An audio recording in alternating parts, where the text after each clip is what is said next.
नमामि सद्गुरुं शान्तं सच्चिदानन्दविग्रहं पूर्णब्रह्मपरानन्दम् ईशमाळन्दिवल्लभं प्रपन्नपारिजाताय तोत्रवेत्रैकपाणये ज्ञानमुद्राय कृष्णाय गीतामृतदुहे नमः।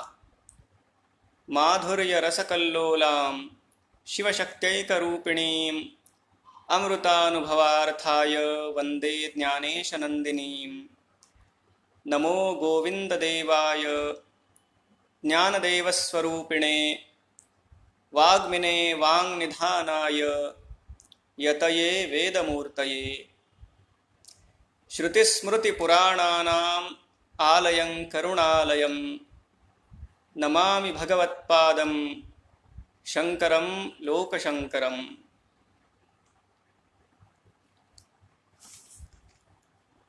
षडङ्गादिवेदो मुखे शास्त्रविद्या कवित्वं च गद्यं च पद्यं करोति गुरोरङ्घ्रिपद्मे मनश्चेन्न लग्नं ततः किं ततः किं ततः किं ततः किम्।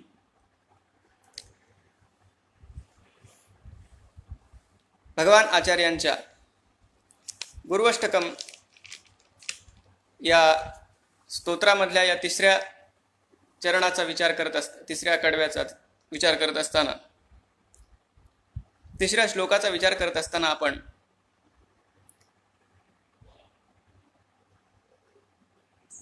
काल हे पाहिलं की वास्तविक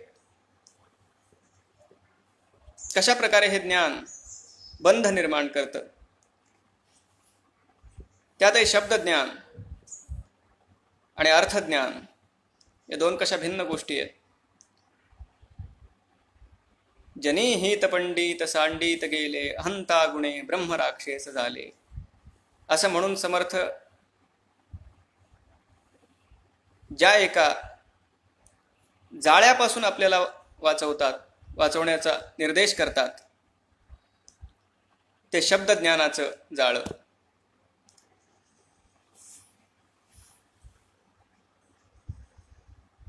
जे आपण आपल्या बुद्धीच्या जोरावर विणलेलं असतं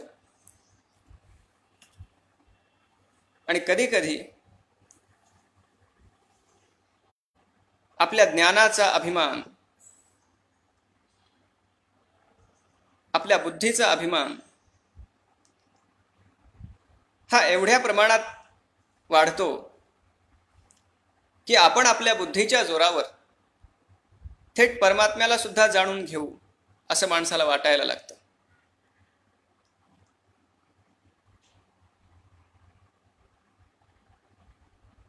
फक्त माणसालाच कशाला, ज्यांनी या सृष्टीची रचना केली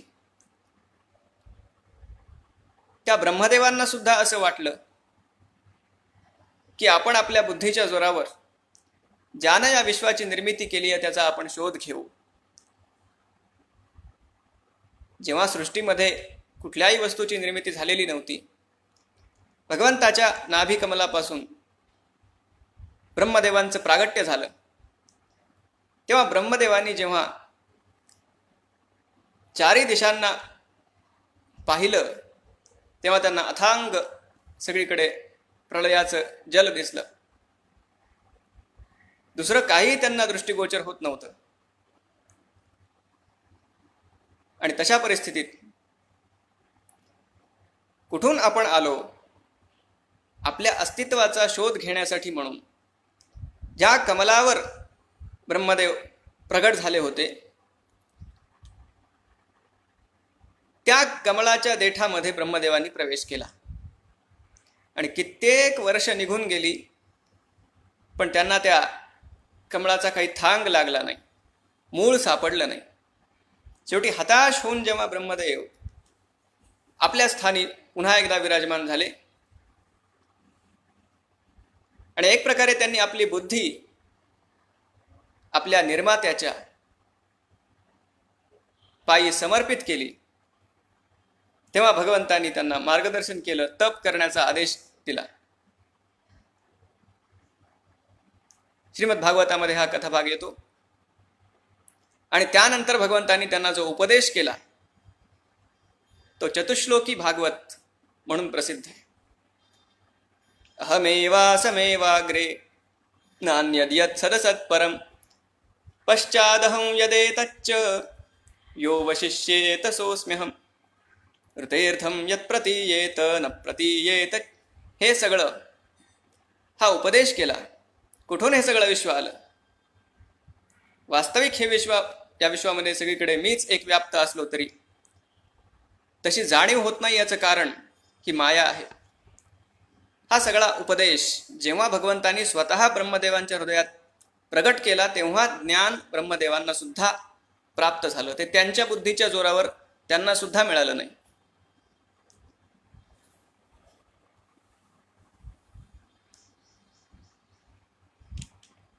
जन्माद्यस्य यतोऽन्वयादितरतश्चार्थेष्वभिज्ञस्वराट् तेने ब्रह्महृदाय आदिकवये मुह्यन्ति यत्सूरयः तेजो वारिमृदां यथा विनिमयो यत्र त्रिसर्गो मृषा धाम्ना स्वेन सदा निरस्तकुहकं सत्यं परं धीमहि. तेने ब्रह्महृदाय आदिकवये. ज्याने हे ज्ञान ब्रह्मदेवांच्या हृदयामध्ये प्रकट केलं आणि मग ब्रह्मदेवांनी ते सनकादिकांना दिलं. तिथून ही ज्ञानाची सगळी परंपरा प्रगट झाली.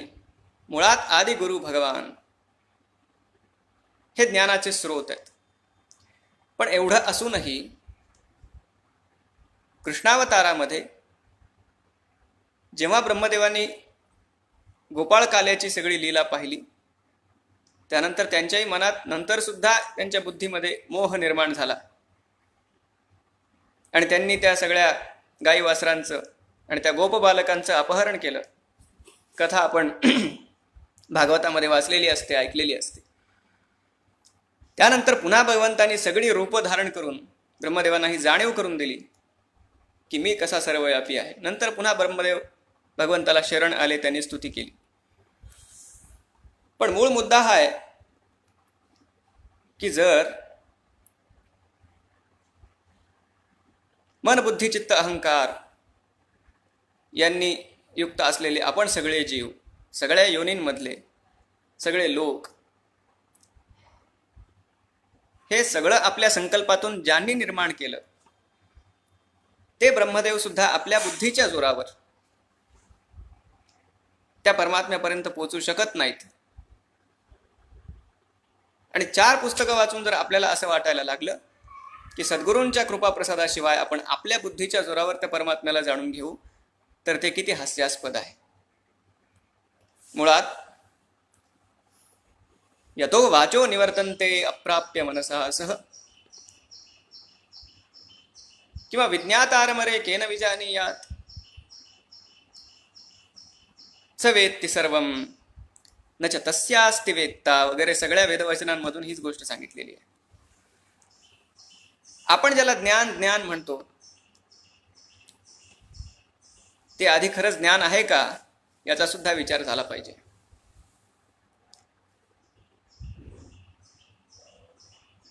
आजकाल बरेच लोक ज्ञानी झालेले आहेत.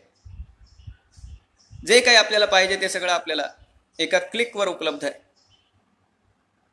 गुगलम शरणम व्रज असा आजचा मंत्र आहे आणि तिथून आपल्याला सगळी माहिती मिळते. पण त्यामुळे प्रत्येकालाच असं वाटतं की आपण ज्ञानी आहोत.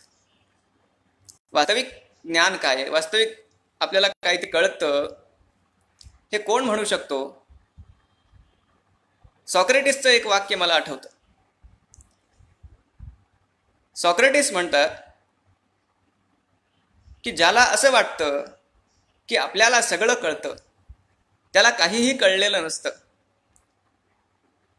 ज्याला असं वाटतं की आपल्याला सगळं कळतं त्याला काहीही कळलेलं नसतं. ज्याला हे कळतं की आपल्याला काहीही कळत नाही त्याला सगळं काही कळलेलं असतं. हे सॉक्रेटिस म्हणायचे. आणि खऱ्या अर्थानं जसं आपण ज्ञानेश्वरीत जरी आपण पाहिलं काल मी बोलताना म्हणालो, ज्ञानाचं फल वैराग्य. विवेकाची, वैराग्याची जागृती जर आपल्या षडंगादी वेदो मुखे शास्त्रविद्या या सगळ्यातून त्या विवेकाची जागृती होणार नसेल, त्या वैराग्याची जागृती होणार नसेल, तर आपण ज्ञानी आहोत का मूर्ख आहोत याचा आपण विचार केला पाहिजे. अगदी माऊलींच्या भाषेत सांगायचं झालं, अधिकाधिक माऊलींनी जर कुठला अपशब्द ज्ञानेश्वरीमध्ये वापरला असेल तर तो आहे मूर्ख. त्या पलीकडे माऊली काही म्हणत नाहीत. जे वैराग्याची शिव न देखती, विवेकाची भाष नेणती, ते मूर्ख केवी पावती मज ईश्वराते. हे माऊलींच्या तोंडून भगवान स्वतः म्हणतात.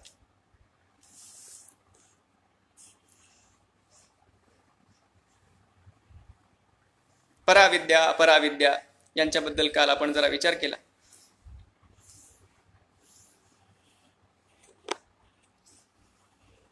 एक आपल्याला एक ठाऊक असतो एक प्रसंग, एक छोटीशी गोष्ट, की एक नावाडी आणि त्याच्या नावेमध्ये एक शिक्षक बसलेला असतो आणि ती नाव अशी त्या नदीतून पुढे जात असते.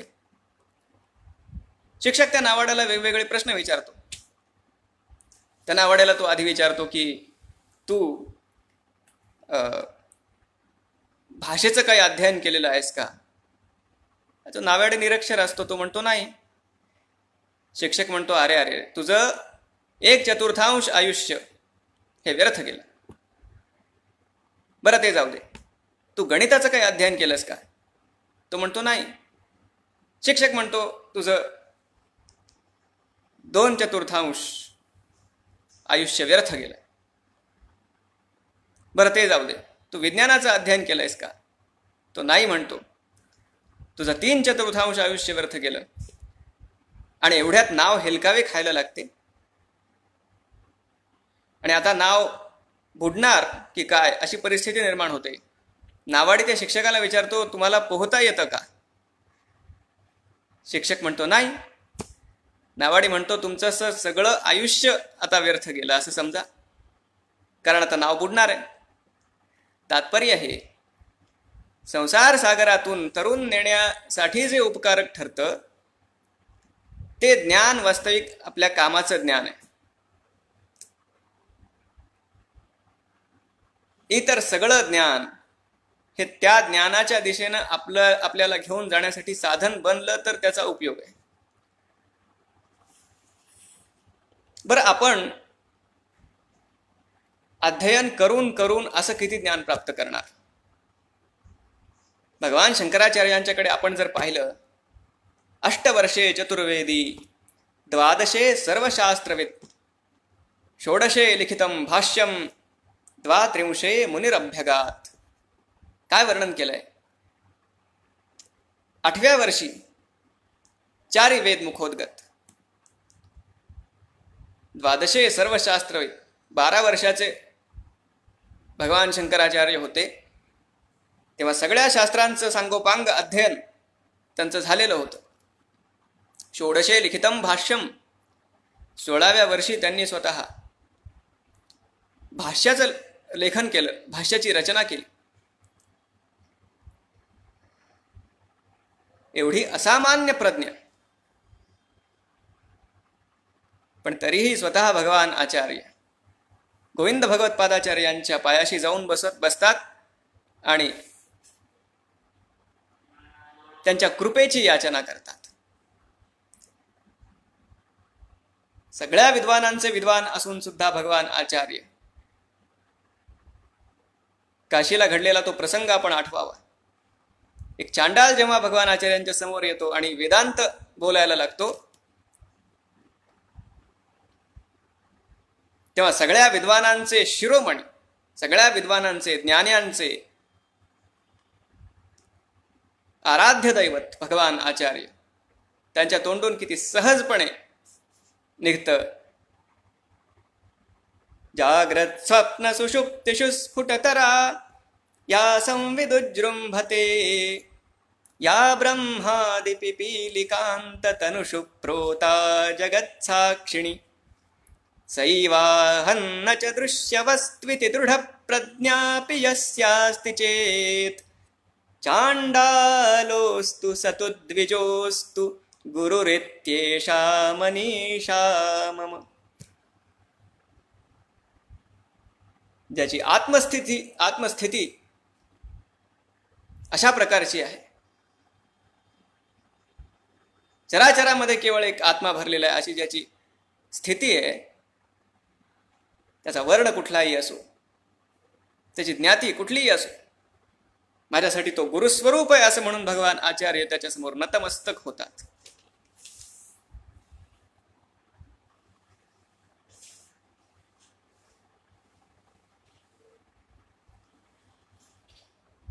कवित्वंच गद्यंच पद्यं करोति.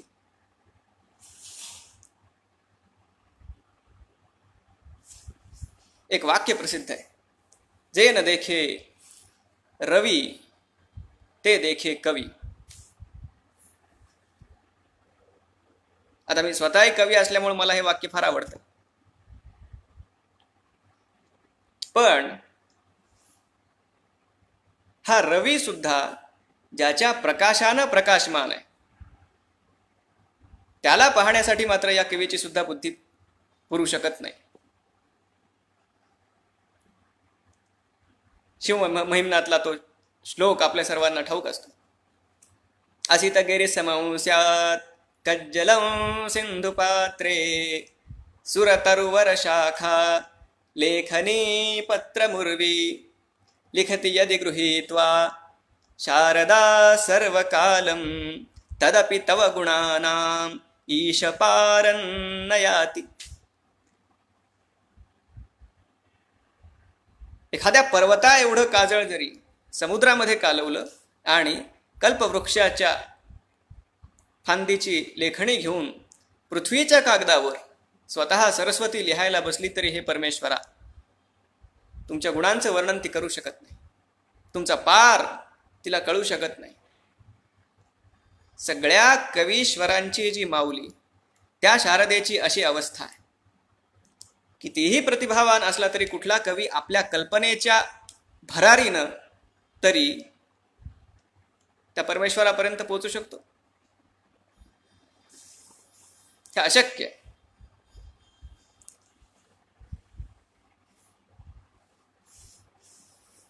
एक गोष्ट तर आपल्याला आता स्पष्ट कळलेली आहे की कुठल्याही प्रकारे आपल्या संपत्तीच्या, आपल्याकडच्या धनाच्या, ऐश्वर्याच्या किंवा इतर सगळ्या उपलब्धींच्या, आपल्या यशाच्या इत्यादी गोष्टींच्या जोरावर तर आपण त्या परमेश्वरापर्यंत पोहोचण्याचं स्वप्न सुद्धा पाहू शकत नाही. पण संपत्ती वगैरे सगळं बाजूला ठेवून जे रात्रंदिवस अध्ययनामध्ये रमतात, शब्दज्ञानाच्या आराधनेमध्ये रमतात, षडंगासहित वेद आणि सगळ्या गोष्टींचं अध्ययन करतात, आपल्या कल्पनेनं अगदी उत्तमोत्तम काव्याचं सृजन करतात, अशा कुठल्याही मेधावी पुरुषाला सुद्धा त्या परमतत्वापर्यंत पोहोचणं शक्य नाहीये. कधीपर्यंत शक्य नाहीये? जोपर्यंत तो सद्गुरूंच्या चरणाशी जात नाही. आणि जेव्हा सद्गुरूंच्या चरणाशी जायचं असतं, जेव्हा परमेश्वरापाशी जायचं असतं, तेव्हा आपलं हे सगळं ज्ञान, आपल्या या सगळ्या उपाधी, आपली बुद्धिमत्ता, आपलं ऐश्वर्य, आपली प्रतिभा, जे काही प्रयत्नाने आपण प्राप्त केलंय, जे काही भाग्यानं आपल्याला प्राप्त झालंय, ते सगळं बाहेर ठेवून मग सद्गुरूंच्या पायापाशी जायचं असतं. मंदिरात आपण गेल्यानंतर लिहिलेलं वाचतो, पादत्राणे येथे सोडा. खऱ्या अर्थानं आपल्या पायातली चप्पल आणि आपल्या मनामध्ये असलेली उपाधी, या दोन्ही गोष्टी बाहेर ठेवून भगवंताचं दर्शन घेतलं पाहिजे, सद्गुरूंचं दर्शन घेतलं पाहिजे. भगवान आचार्यांची आठवण आत्ताच आपण काढली. त्यांच्या जीवनचरित्राचं ज्या एका श्लोकात वर्णन आहे, अद्भुत जीवन, सगळ्या प्रकारच्या मंत्रशास्त्राचे तंत्रशास्त्राचे ज्ञाते भगवान आचार्य, पूजेतलं विधिविधान असो किंवा ज्ञानामधल्या अगदी सूक्ष्मतर गोष्टी असोत, सगळ्यांचे ज्ञाते असलेले भगवान आचार्य त्या जगन्मातेच्या समोर जेव्हा जातात, न मंत्रं नो यंत्रं तदपि च न जाने स्तुतिमहो, न चाभानं ध्यानं तदपि च न जाने स्तुतिकथाः, न जाने मुद्रास्ते तदपि च न जाने विलपनं, परं जाने मातस्त्वदनुसरणं क्लेशहरणं. वास्तविक ज्ञान ज्याला प्राप्त करायचंय त्याला या सगळ्या आपण प्राप्त केलेल्या ज्ञानाचा पदर एक ना एक दिवस सोडावा लागतो आणि तो सोडून सद्गुरूंचा पदर धरावा लागतो, त्या जगन्मातेचा पदर धरावा लागतो. त्याशिवाय ते ज्ञान प्राप्त नाही होणार. आपल्या मनावर सगळं आपण प्राप्त केलेल्या ज्ञानाचं ओझं घेऊन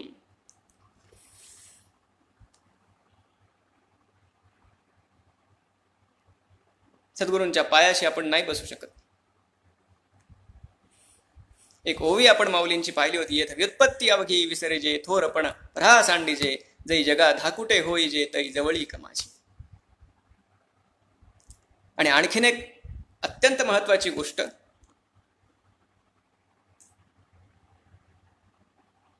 हे सगळं ज्ञान, या ज्ञानाचा अहंकार घेऊन आपण सद्गुरूंच्या पाशी जाऊ शकत नाही. सगळं ज्ञान मिळवलेलं असूनही जर सद्गुरूंची शरणागती नसेल तर ते ज्ञान व्यर्थ आहे. इथवर तर आपण पाहिलं. पण त्याहीपेक्षा महत्वाची गोष्ट ही आहे की जर आपण सद्गुरूंना शरण गेलो तर हे कुठल्याही प्रकारचं ज्ञान सुद्धा आपल्याला दुर्लभ राहत नाही. अगदी एखादा प्रकांड पंडित सद्गुरूंच्या आश्रयाशिवाय त्याचं जीवन गतार्थ आहे आणि अगदी एखादा निरक्षर सुद्धा सद्गुरूंच्या एका आश्रयानं त्याचं जीवन कृतार्थ आहे.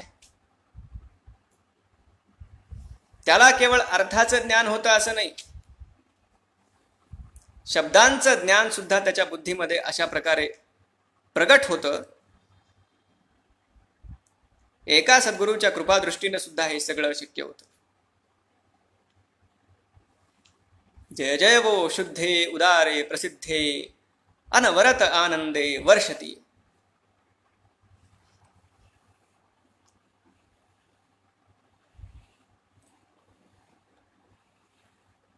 तोटकाचार्यांची कथा आपल्याला ठाऊक असते, कदाचित आपण ती ऐकलेली असते. हे तोटक भगवान आचार्यांचे शिष्य आहेत, आचार्यांच्या सेवेत आहेत. तशी त्यांची बुद्धी काही फार तीव्र नाहीये, पण ते भगवान आचार्यांची सेवा करतायत, इतर सगळी कामं करतायत. आणि भगवान आचार्यांचं जेव्हा प्रवचन चालू आहे तेव्हा तोटक कुठेतरी कामात रमलेले आहेत, त्यांची सेवा ते करतायत. आणि प्रवचनाला सुरुवात करण्याआधी भगवान आचार्य थोडे थांबले आणि विद्यार्थ्यांना म्हणाले की तोटकाला येऊ द्या, मग आपण सुरू करू. सगळे शिष्य हसायला लागले.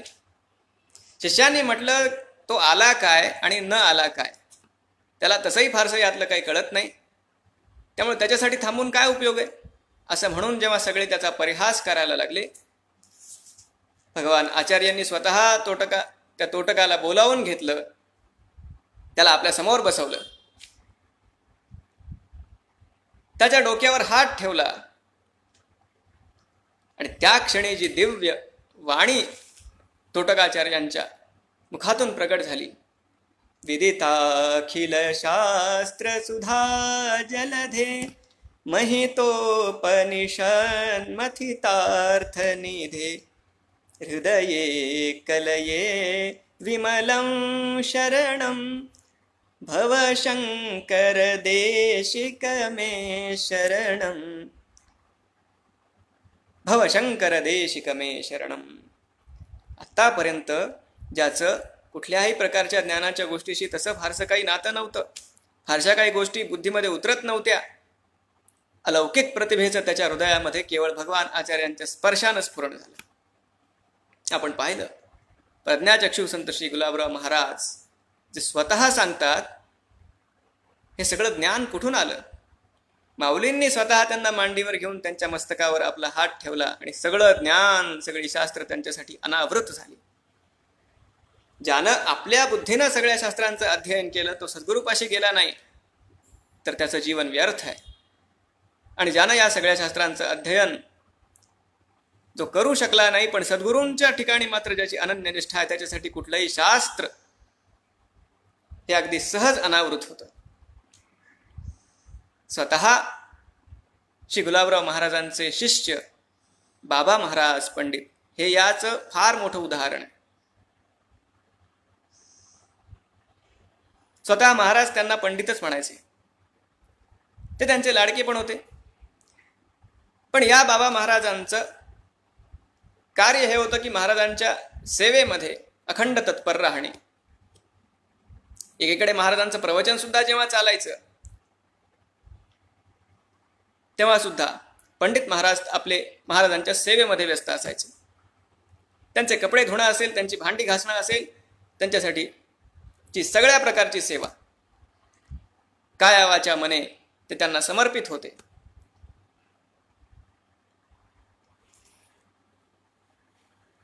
आणि जेव्हा महाराजांनी इहलोकीचं आपलं कार्य संपवलं, देह ठेवला आणि त्यांच्या अस्थी प्रयाग क्षेत्रामध्ये बाबा महाराजांनी विसर्जित केल्या, त्यांना फार दुःख वाटलं. महाराजांच्या सान्निध्यात आपण राहून त्यांची सेवा तर आपल्याला घडली, जन्मोजन्मीचं आपलं भाग्य, पण त्यांचं ज्ञान त्यांच्याजवळ बसून आपण घेऊ शकलो नाही, त्यांचा उपदेश आपण प्राप्त करू शकलो नाही. त्या अर्थी असं म्हणत म्हणत तळमळीमध्येच जेव्हा त्यांचा डोळा लागला, त्यांच्या स्वप्नामध्ये श्री गुलाबराव महाराज त्यांना दिसले आणि महाराजांनी त्यांना सांगितलं, पंडित तू चिंता करू नकोस, माझे ग्रंथ तुला कळायला लागतील. आणि असं म्हणून त्यांनी एक भस्माची चिमुटी त्यांना दिली, एक भस्माची पुडी दिली. बाबा महाराजांना जेव्हा जाग आली त्यांनी पाहिलं की त्यांच्या उशाखाली खरोखर एक भस्माची पुडी होती. त्यानंतर जेव्हा श्री महाराजांच्या या सगळ्या कार्याचा आता पुढे भार कोण स्वीकारणार याची चर्चा सुरू झाली, तेव्हा श्री महाराजांच्या सर्वात अवघड, कळायला अत्यंत कठीण अशा निगमांत पथ संदीपक नावाच्या ग्रंथावर जो प्रवचन करील त्याच्यावर हा सगळा कार्यभार द्यावा असं जेव्हा ठरलं, तेव्हा कोणीही पुढे धजेना त्या ग्रंथावर बोलण्यासाठी. सर्वांनी या पंडितांना आग्रह केला आणि ज्यांनी आतापर्यंत केवळ महाराजांच्या सगळ्या प्रकारच्या सेवेमध्ये आपलं आयुष्य घालवलेलं होतं, त्या अर्थी कुठल्याही प्रकारे प्रत्यक्ष बसून महाराजांकडून ज्ञान ग्रहण केलेलं नव्हतं, ते बाबा महाराज पंडित जेव्हा या ग्रंथावर प्रवचन करण्यासाठी बसले, सगळेजण अवाक झाले. इतकं अलौकिक त्यांनी प्रवचन केलं. त्यानंतर त्यांनी हरिपाठावर भाष्य लिहिलं, ज्ञानेश्वरीवर भाष्य लिहिलं, अमृतानुभव भाष्य लिहिलं. श्री महाराजांचे विचार, त्यांचा संप्रदाय सगळ्यांपर्यंत पोहोचवण्यासाठी आपलं आयुष्य, आपलं ज्ञान सगळं काही पणाला लावलं. हे सगळं कुठून आलं? तद्विधी प्रणिपातेन परिप्रश्नेन. आणि तिसरी गोष्ट जी भगवान सांगतात, सेवा.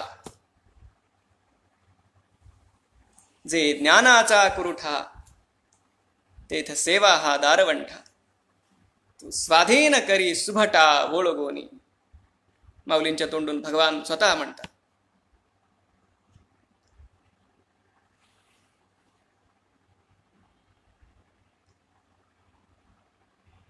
सर्व प्रकारे सद्गुरूंना समर्पित होऊन ज्यांनी ज्यांनी सद्गुरूंची सेवा केली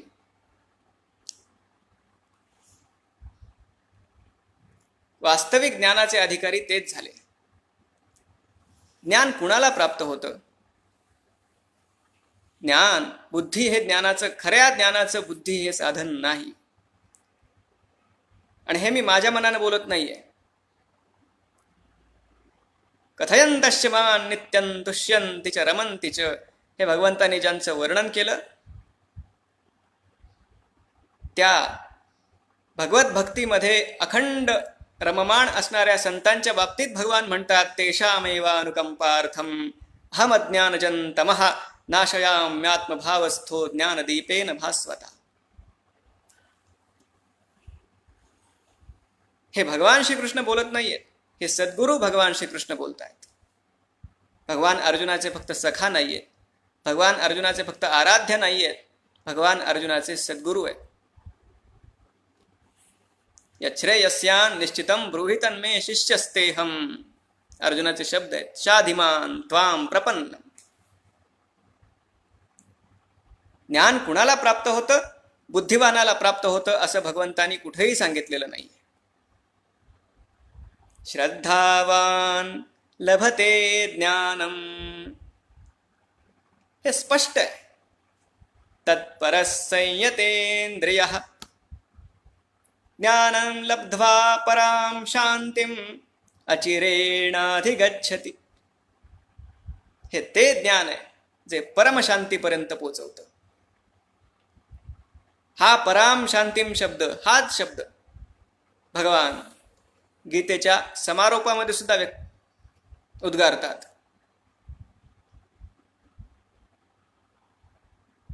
ईश्वरः सर्वभूतानां हृद्देशेऽर्जुन तिष्ठति, भ्रामयन् सर्वभूतानि यन्त्रारूढानि मायया, तमेव शरणं गच्छ सर्वभावेन भारत, तत्प्रसादात् परां शांतिं स्थानं प्राप्स्यसि शाश्वतम. सगळ्यांच्या हृदयामध्ये विराजमान असलेला परमात्मा हेच सद्गुरूंचं वास्तविक स्वरूप आहे.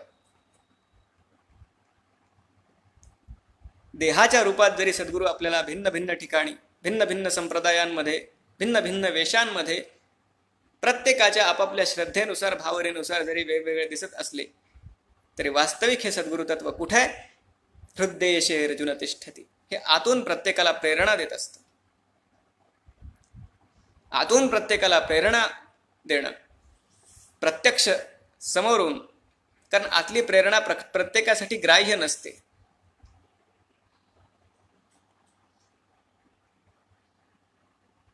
त्यांच्यासाठी प्रत्यक्ष शरीरानं त्यांच्या समोर येऊन सर्व प्रकारे साधकाचं कल्याण साधणं. श्री गुरुचेनी नावे माती डोंगरी जयापाशी होती, तेणे कोळीये त्रिजगती एकावर केली. कुठून ज्ञान मिळालं त्या एकलव्याला? त्याच्याकडे कुठलं पुस्तक होतं? धनुर्विद्येचं कुठलं पुस्तक नव्हतं.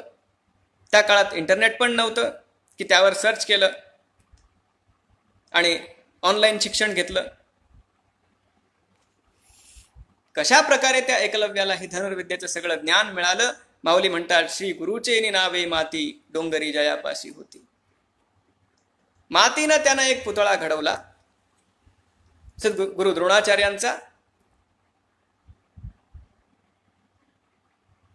त्याची ती सद्गुरूंविषयीची तीव्र भावना, त्या भावनेमुळं त्याच्या हृदयामध्ये विराजमान असलेल्या परमात्म्याने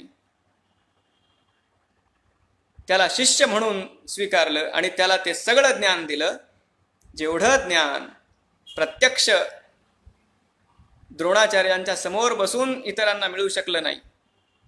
अशा प्रकारचं ज्ञान अलौकिक त्या एकलव्याला प्राप्त झालं. आणि ते सुद्धा धनुर्विद्येचं. ती तर एक लौकिक विद्या आहे, अपराविद्या आहे. आणि आपण तर त्या पराविद्येबद्दल बोलतोय जिचं ज्ञान केवळ आणि केवळ सद्गुरूंच्या कडूनच प्राप्त होतं. म्हणून सगळ्या प्रकारचं आपल्याकडचं ज्ञान, युक्तिवाद करण्याची आपली क्षमता, सगळे तर्क वितर्क कुतर्क हे सगळं काही बाजूला ठेवून जेव्हा आपण सद्गुरूंच्या पायाशी जाऊन बसतो तेव्हा आणि फक्त तेव्हाच परमात्म्याचं ज्ञान आपल्या बुद्धीमध्ये प्रकाशित होण्याची शक्यता निर्माण होते. यानंतर पुढे जे काही भगवान आचार्य सांगतात क्रमशः आपण पुढच्या काही दिवसांमध्ये पाहू. आजच्या पुरता माझ्या वाणीला इथेच विराम देतो. गोपाल कृष्ण भगवान की जय. ज्ञानेश्वर महाराज की जय.